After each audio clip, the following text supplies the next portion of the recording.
दोस्तों नमस्कार। जीवन कोचिंग में आप सभी का स्वागत है।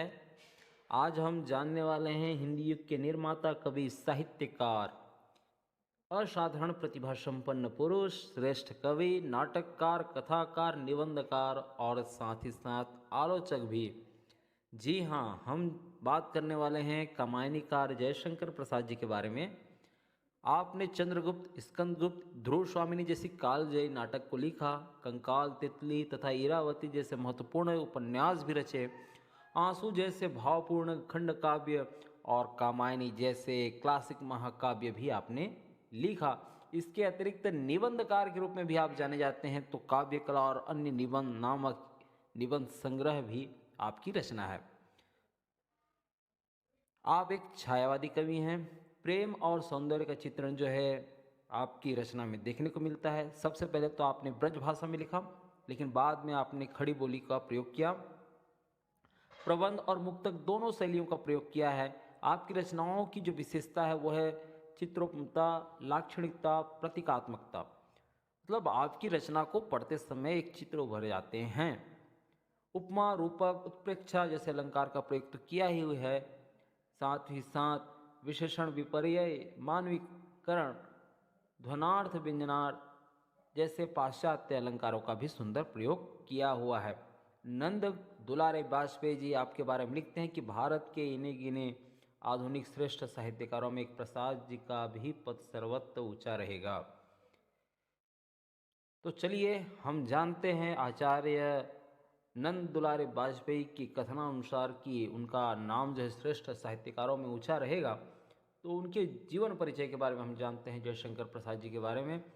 तो इनका जो जन्म है वो माघ शुक्ल 10वीं को 1946 संवत विक्रमी, यदि ईस्वी सन की बात किया जाए तो 1889 में काशी के एक प्रतिष्ठित परिवार में हुआ था।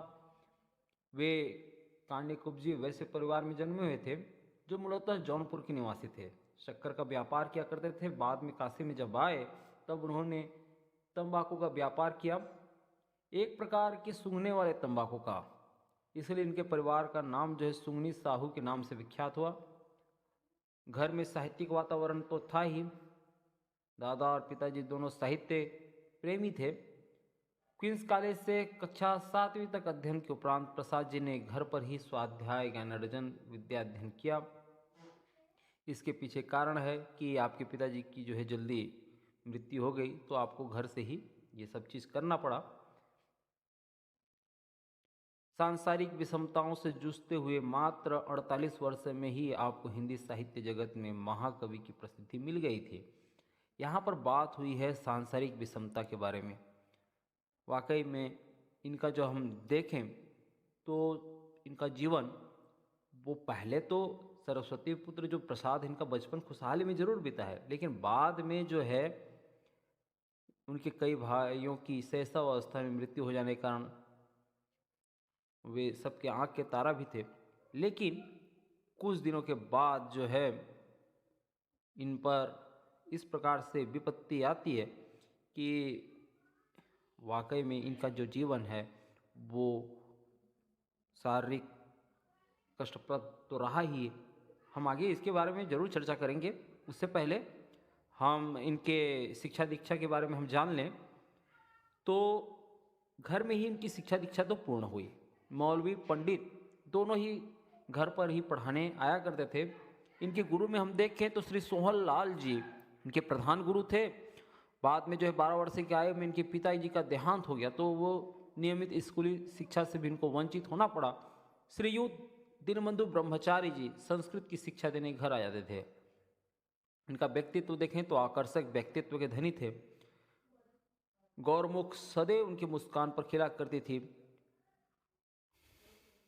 महादेवी वर्मा जी लिखती हैं आपके बारे में कि हिमालय की ढाल पर उनकी गर्वीली चोटियों से समता करता हुआ एक सीधा ऊंचा देवदार का वृक्ष था। उनका उन्नत मस्तक हिम आतप वर्षा के प्रहार झेलता था।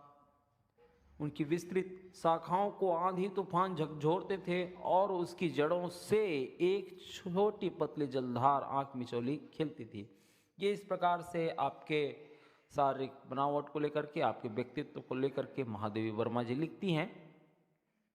आपके स्वभाव के बारे में हम देखें तो तो आप एक मर्यादित, शिष्ट और आत्माभिमानी थे।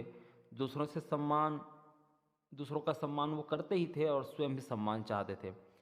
तो इस प्रकार से देखें तो सीताराम चतुर्वेदी के शब्दों में कवि हृदय से सरल, भोले, कृत्रिमताहीन, प्रदर्शन से दूर, व्यवहार मधुर, जिससे सब स्नेह कर सकें, जिसके समीप सब बैठने को लालायित हों, जिससे बातें करने में रस लें, जिनसे हृदय की उदारता से तृप्त हो जाए, उनके हास में, व्यवहार में, वार्तालाप में बनारसी मस्ती कुट कुट कर भरी थी और व्यवहार का माधुर्य तो मानो इन्हीं का अपना रस था। इनकी जो देहांत है वो पारिवारिक परिस्थितियां प्रतिकूल तो थी ही, श्रेष्ठ सृजन साहित्य वो करते ही थे, लेकिन विषम परिस्थितियां में हम देखें तो ऋणग्रस्तता, मुकदमेबाजी, परिजनों की मृत्यु आदि समस्याओं से एक साधक रोग से वो ग्रस्त हो गए और अल्पायु में ही आप चिर निद्रा में लीन हो गए। हुआ ये था कि संवत 1993 में आपको जाड़ा बुखार हुआ। साधारण मलेरिया बुखार समझकर उनकी चिकित्सा की गई, लेकिन बाद में जब पता चला कि उन्हें तपेदिक हो गया है और इसी रोग से उनकी पत्नी का भी देहांत हुआ था, तो उनका एक विश्वास हो चला था कि वे नहीं बचेंगे। लेकिन फिर भी जो होना होगा यही होगा करके वो काशी से बाहर नहीं गए। डॉक्टर मित्रजनों ने बताया कि आप किसी पर्वतीय स्थान पर जाए तो आपकी स्वास्थ्य में सुधार हो सकती है, लेकिन वो माने नहीं। इस प्रकार से हम देखें तो 15 नवंबर सन 1937 को 4:30 बजे प्रसाद जी इस संसार को त्याग दिए। तो आज हम जाने कामायनीकार जयशंकर प्रसाद जी के बारे में। आशा है आपको जो ये जानकारी जो मिली वो पहले कहीं नहीं मिली थी, लेकिन आप इस चैनल में यदि नए हैं तो आप चैनल को सब्सक्राइब कर लीजिए और हमारे संग बने रहिए, तो ऐसे ही आपको ढेर सारी जानकारियाँ दी जाएंगी। बहुत बहुत धन्यवाद। आप हमसे बने रहिए। नमस्कार।